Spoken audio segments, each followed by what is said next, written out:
Hey guys, what's up? My name's Hegde. It's Tuesday, alright, and it's Sportingly Social, and lots have gone on in this week, of course. MS Dhoni's retirement for starters as well, and Manchester United season review. All of this and much more in this little concise version of Sportingly Social. So let's get started and tell you what's on the show.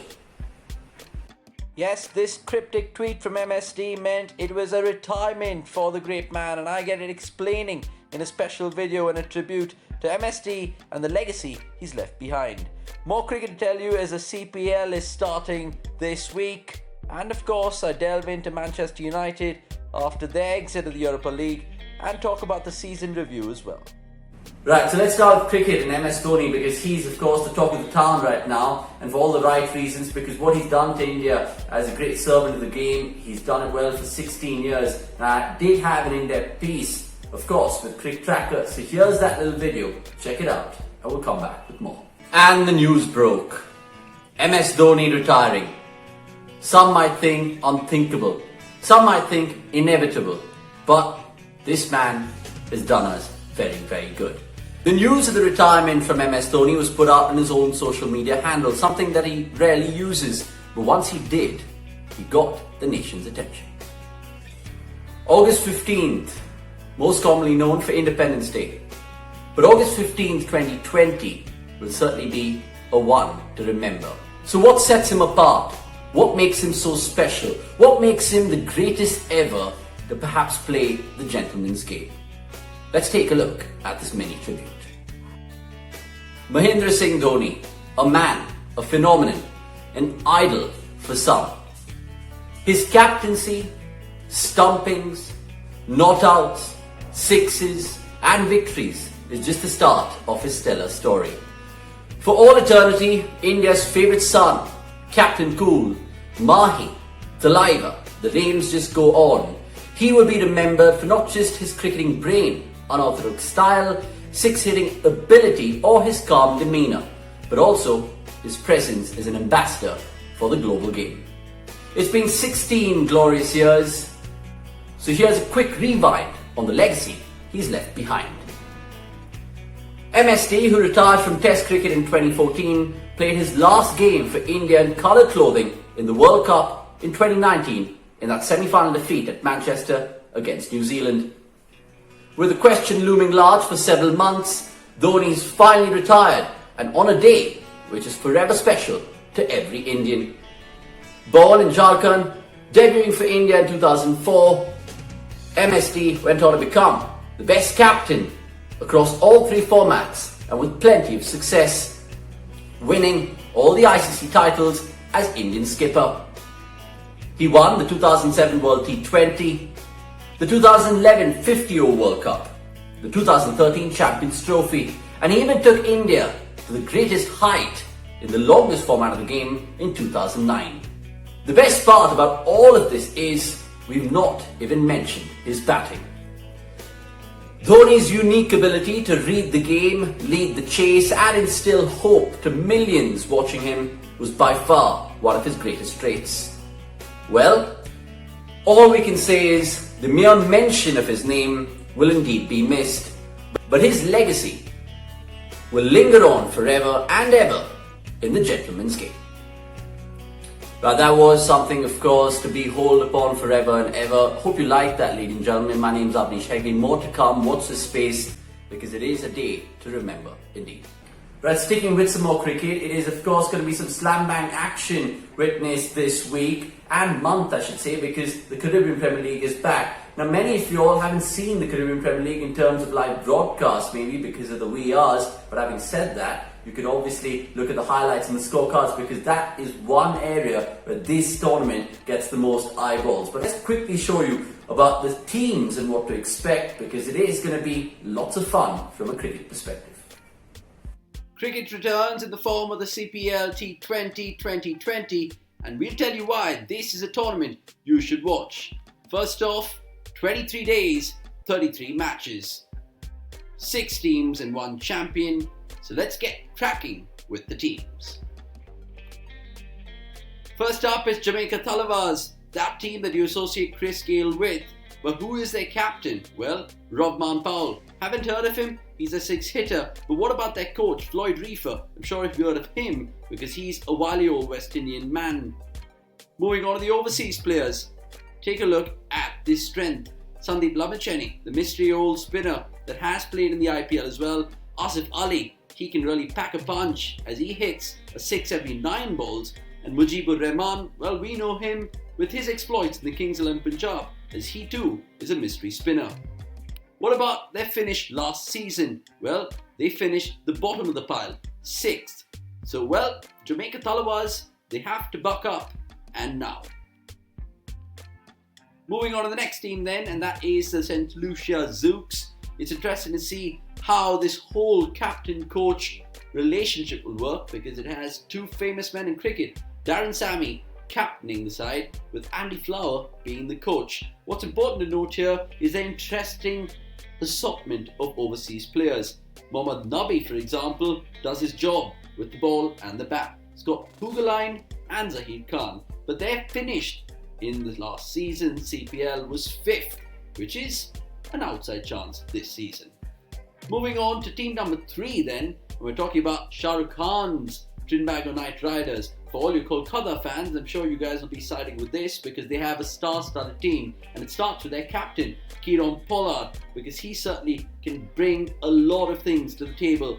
And well, he has the assistance of Brendan McCullum as coach. But when you talk about their overseas players, some might surprise you, but wait for it. Praveen Tambe, the man is 48, but he's got a contract with the West Indian franchise. Colin Munro, we know him. Fawad Ahmad is someone who's not probably played the IPL, but he's picked up 22 wickets for them the last time around. Their last season finish was 4th. Remember, they were aiming for a hat-trick of titles after their wins in 2017 and 18. It wasn't to be in 2019, so will 2020 be another title? Moving on to the next piece of information, this is the 4th team, the St. Kitts and Nevis Patriots. Now, it is a long name, a tongue twister for some of you all out there, but it's important to note the captain and the coach. Ryan Emmerich, familiar name, not so familiar. Well, he's been doing well in the domestic circles in the Caribbean, but this is a familiar name, all right. Courtney Walsh. Who will ever forget this man and what he can bring as a coach? Overseas players as well, not to disappoint you. Chris Lynn, obviously, Linsanity to the party. Is Sodhi with his spin, and of course, another Australian in the form of Ben Dunn. The last season, they finished 3rd, so there is, of course, plenty of optimism heading into 2020. Right, 2 more teams to tell you then, and let's swiftly move on to the Guyana Amazon Warriors, who will be playing the opening game, of course, of this year's tournament. And they won every game last season, barring the final. And they made 5 finals but won none. So they're pretty much like RCB, if you want to talk in that regard. Their captain, well, Chris Green. He is not a household name, unfortunately, but brings a lot to the table. JOHAN BOTHA is a household name, but he is the coach of the Guyana squad. Ross Taylor and, of course, Imran Tahir along with Jasprit Singh make up their overseas players, and that is a lot of experience, remember, because there's no Shoaib Malik for them this season. Last season, like I said, they lost the final and they finished 2nd, which is something to note, because could this be the year finally for the JAW? Moving on to the last team and the winners of the edition of 2019, the Barbados Tridents, and they are going to be led by West Indian captain Jason Holder. And take a look at their coach Trevor Penny, who knows a thing or two about cricket. You can bet your bottom dollar. Moving on to the overseas players then, you take a look at Rashid Khan. He's a no-brainer because right now he's the most valued asset in T20 cricket. And hey, you have 2 Kiwis as well, Mitchell Santner and Corey Anderson, making up their 2 overseas players as well, which is going to be fun to watch. Remember, they did win the competition the last time around, being the winners for the first time. So it's important to note here where they will finish in 2020. Hope you had that piece of education given to you before the CPL, not the COVID Premier League, the Caribbean Premier League. Watch it as it starts on the 18th of August.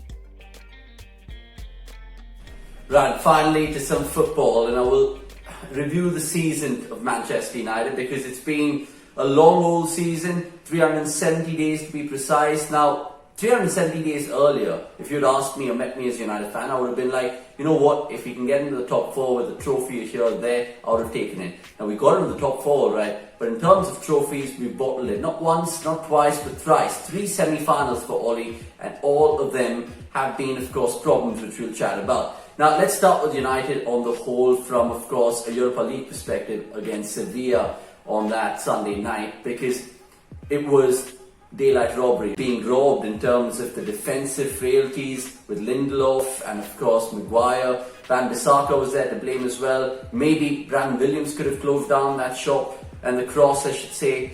So defensively we have our problems, alright. I don't think we should really blame De Gea in this game, but of course he's not had a season to remember. Going forward though, it's inspirational from a youngster's point of view. Even though we haven't won any silverware, I certainly believe that this is the makings of a good Manchester United team. Back the manager. I'm going to be backing Ole Gunnar Solskjaer, right? Because what he's got in this United team is us playing the football that we like. Against Sevilla, we didn't take our chances, but it was better than a Van Gaal era or a Mourinho era where we're just hoping for a smash and grab.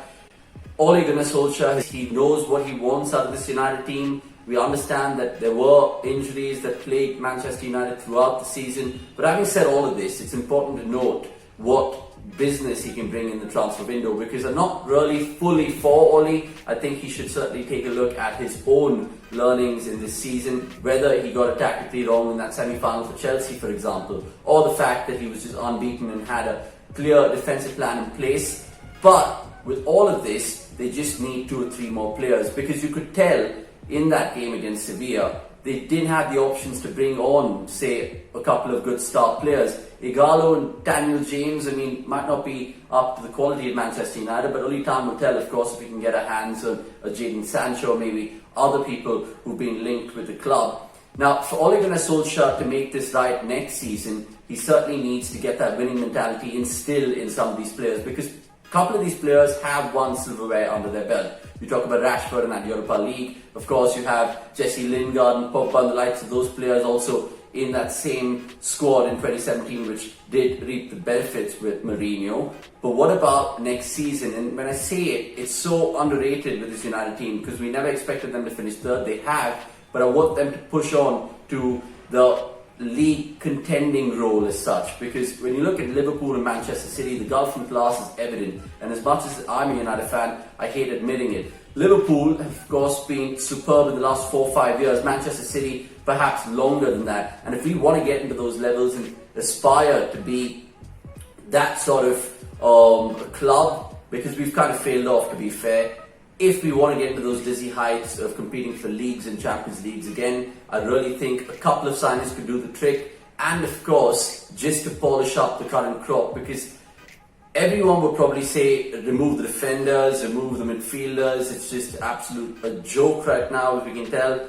But I really think at the end of the day, if you're a United fan, you know that we have certain players who can really see themselves part of this journey with Ole for the next 3-4 years, and players who absolutely need to go immediately. You guys make up your mind and let me know, because I've had my rant right now. There's so much to talk about United ways, but I'm going to finish this football chat by predicting my Champions League winner and my Europa League winner, even though I don't care about the latter. Let's start with the Europa League. It is going to be Inter Milan, of course, to win it, maybe, or Sevilla, considering they've just had some sort of synonymity with this tournament. They end up winning it again this year, means they won it 4 times this decade, which is quite sensational. Let's go to the Champions League next, because everyone's saying it could be a Farmers League final. I'm not sure about that, but if it is, how splendid would it be for Lyon to perhaps lift their first ever Champions League and beat PSG in a final. But by the looks of things, and if you ask probably 90% of football fans right now, they'll say Bayern Munich, considering